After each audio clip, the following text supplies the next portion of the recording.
Turning to Hurricane Maria now, the long rebuilding process begins.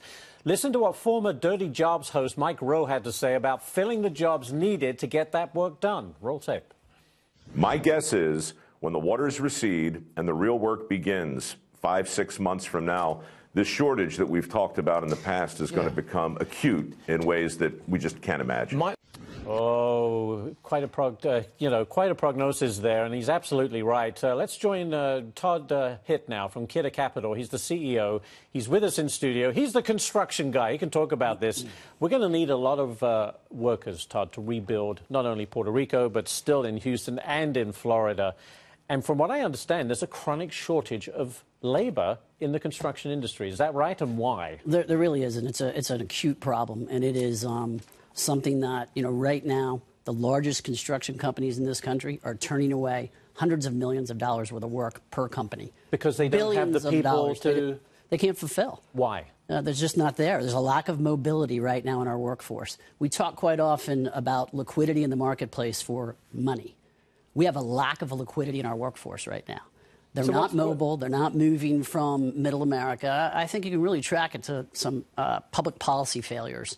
Much of it is public policy. Like what? We have no wage growth in middle America. You've seen it. You guys have produced it on this show. Sure. A stat showing 18 years, and they're making not $1 more, right? So they're stuck in middle America right now. There's no training programs. There's a lack of training programs in place right now. We need visionaries out there, really from Capitol Hill, that are laying out something like a GI Bill that focuses on rebuilding middle America. So what you're talking about... Not the coast, not the people already who are financially upwardly mobile. We've got to rebuild the American dream. So there are so many jobs out there, good-paying jobs, that just can't be filled, whereas we have kids in schools getting degrees that gives them a massive student debt weight around their neck when they get out. So you're an advocate, I would imagine, of the vocational schools, the technical schools, where these people can actually learn a trade. I am, and I really think it's K through 12, and then beyond that. That early. We need a program that it has to be K through 12. And we're actually got to rebuild for not just construction companies, the new economy that's coming, which, by the way, we're going to be leading the way in some of that. There's all types of technical advances coming in construction, as you can imagine. Sure. Automation, logistics. Replacing people. Digitizing the construction industry. There's going to be that. We need real job training to focus on the future economy that's coming. What kind of jobs are we talking about?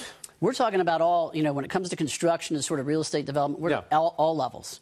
From entry-level jobs where you're actually hanging steel, right? And you're, handling information on site, all the way to managing a $450 million construction job.